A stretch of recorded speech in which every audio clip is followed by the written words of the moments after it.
जीवन में हताश निराश होने की कोई आवश्यकता नहीं है।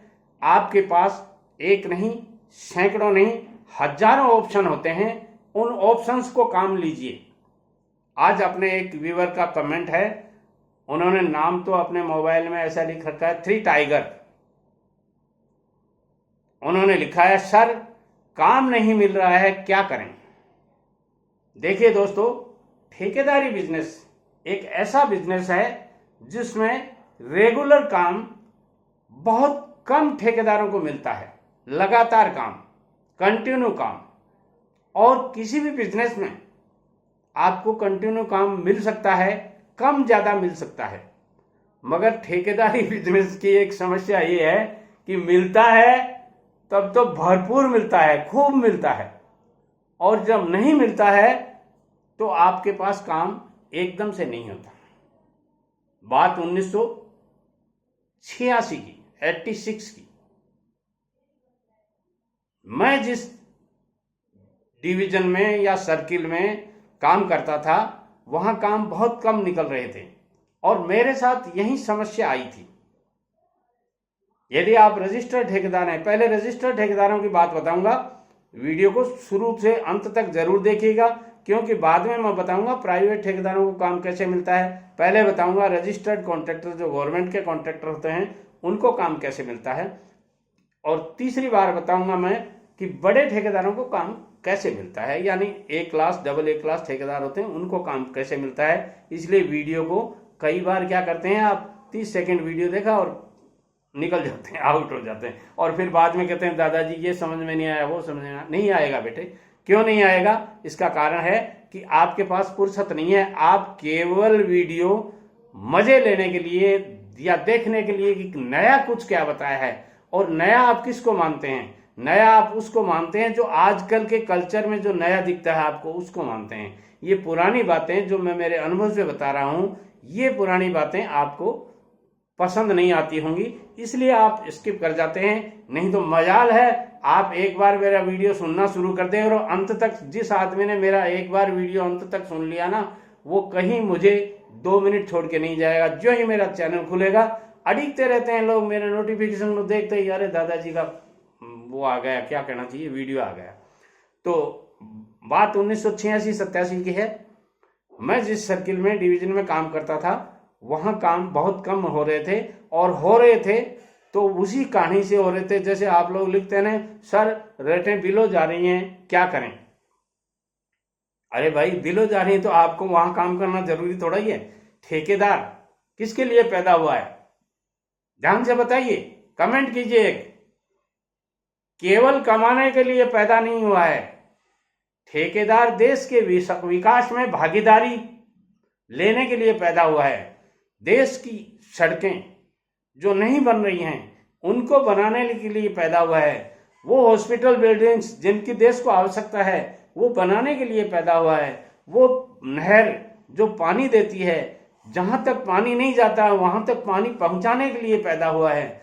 वो गांव, दूर दराज का गांव जहां पाइपलाइन के द्वारा आज भी पानी नहीं पहुंच रहा है, वहां पानी देने के लिए पैदा हुआ है। ये मेरा सोच है, मेरा तजुर्बा है, और मैं चाहता हूं कि ठेकेदार इसी बेस पे काम करें।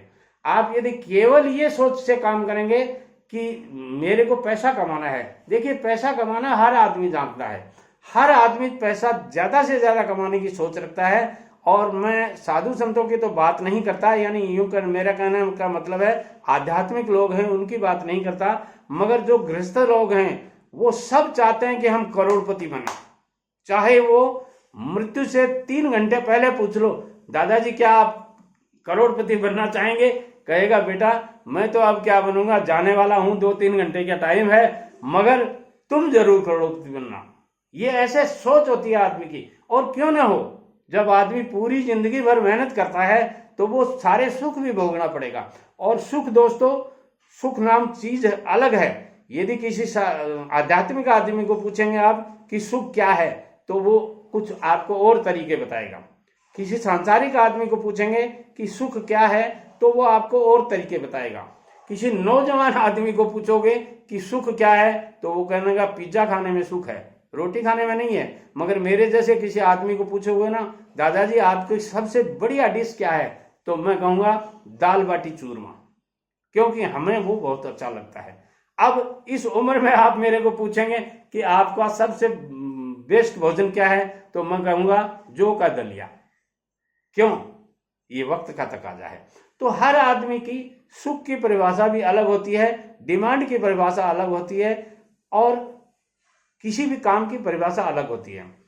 अब बात आती है कि काम मैं 86 का मामला कह रहा था, बात से भटका नहीं हूं मैं। कई बार आप लोग कमेंट कर देते हैं दादाजी आपने सब्जेक्ट से बात चेंज कर दी। अरे भाई चेंज नहीं की, ये बात में से बात निकलती है।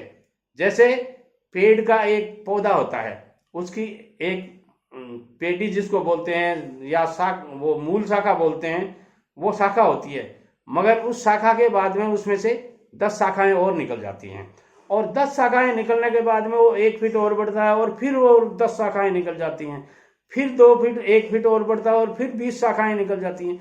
वैसे ही बात में से बात निकलती है।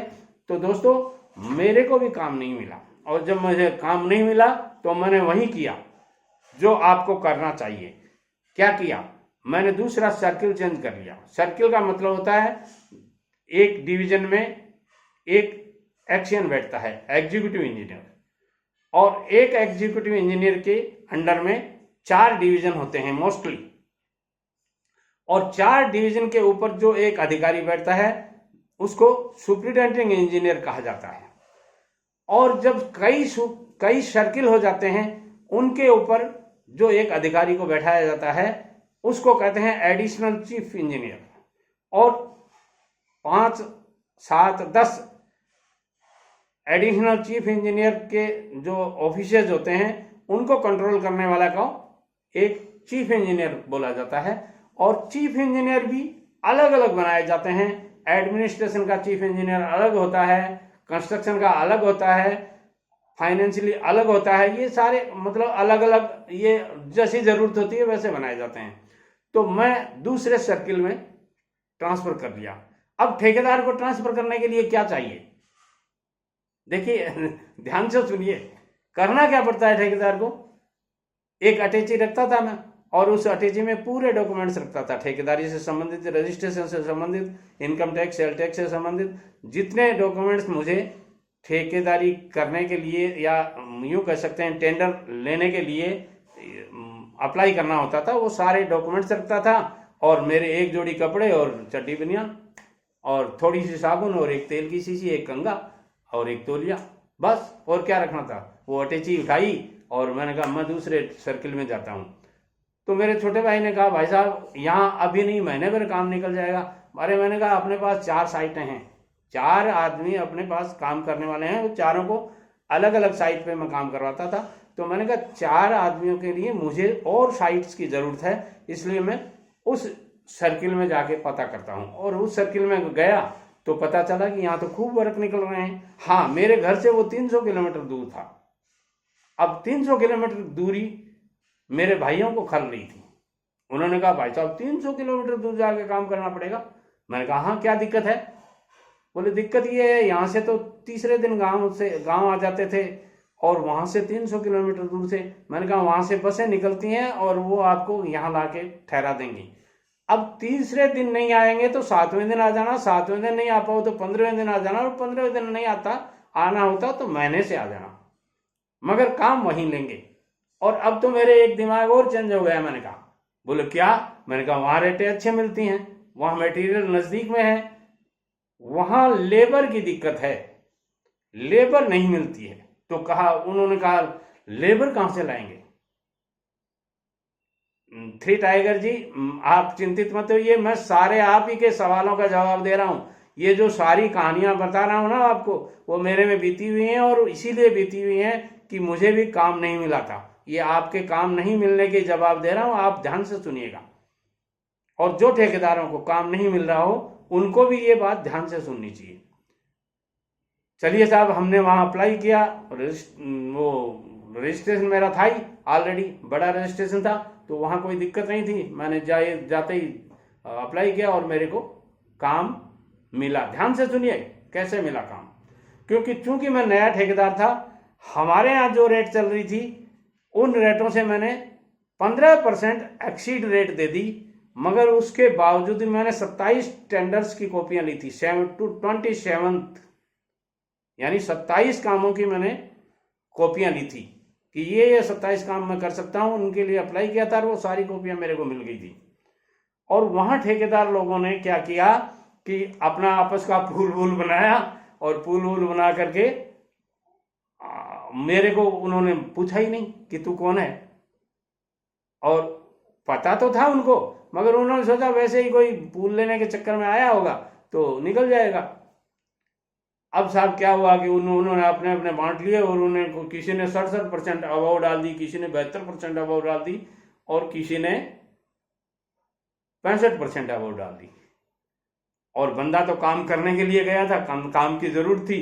तो मैंने क्या किया कि जैसा लोकेशन, पहले मैंने 3 दिन पहले गया था, एक उस समय जीपें मिलती थी, तो हर जीप से हर गांव में जीप से जाके टूर किया, साइट को लिया, मेरे भाई को साथ ले गया। मैंने कहा वहाँ पूछा यहाँ ग्रिड कहाँ से आती है, तो उन्होंने कहा वहाँ से आती है। किसी ने पूछा सरिया, तो सरिया तो वहाँ मिलता था, कोई दिक्कत नहीं थी, सीमेंट मिलती थी। लेबर की प्रॉब्लम थी, हर जगह लेबर की प्रॉब्लम थी। तो मैंने भाई को कहा कि अपन लेबर यहाँ से ले जाएंगे। बोले यहाँ से लेबर जाएगी नहीं, क्यों नहीं जाएगी, यहाँ जो देते हैं उससे 10% फालतू देंगे और खाने पीने की व्यवस्था अपन करेंगे, तो मिलने लग जाएगी। और मैंने कहा पहले वर्क ले, उसके बाद देखेंगे। और मैंने रेटें दी, तो रेटें जो मैंने दी वो उनसे किसी से 5% बिलो थी, नीची थी, किसी से 7% बिलो थी, और किसी से 3% कम थी। यानी कहने का मतलब ये हुआ कि वो 27 के 27 काम बंदे के आ गए, और बंदा बल्ले बल्ले, अरे वाह भाई, अब तो अपने 4 महीने का काम हो गया। ऐसे मेरे को टोटल के टोटल काम मिल गए। उन कामों को मैंने शुरू किया, 4 टीम बनाई, मेरे गांव से ही 4 टीम बनाई, 4 ट्रकों में भर के उनका सारा सामान हर टीम की साइट पे पहुंचाया। अलग अलग जितने आदमियों की रिक्वायर्ड थी, ट्रकों में ही आदमियों को ले जाते थे, गाड़ी के अंदर वहीं सामान डाल लेते थे, वहीं हमारे सेंटरिंग डाल लेते थे, और गाड़ी के केबिन में 6-6 आदमियों की, 5-6 आदमियों के बैठने की जगह होती थी उस समय बड़ी गाड़ी में। तो 5-6 आदमियों को वहाँ ठूस करके ले गए, हटमेंट ले गए, टेंट तंबू ले गए, और काम शुरू कर दिया। और दोस्तों अच्छा काम करके आए और अच्छा पैसा कमाया। और उसके बाद में तो हमारी एक आदत सी बन गई, वहीं अपने एक ऑफिस ले लिया, अपन ने एक बड़ा मकान ले लिया, उसी में अपना ऑफिस हो गया, उसी में अपनी लेबर स्टाफ का कोई आदमी आ गया, बीमार हुआ तो उसको ले आते थे। यानी सारा काम वहीं सेटल हो गया, और बरसों तक वहां काम किया। आप भी यदि काम नहीं मिलता हो आपको, यानी वर्क नहीं मिल रहा हो, तो ये सारी जो बातें मैंने आपको बताई हैं, उस तरह से आप काम करके काम ले सकते हैं। नमस्कार।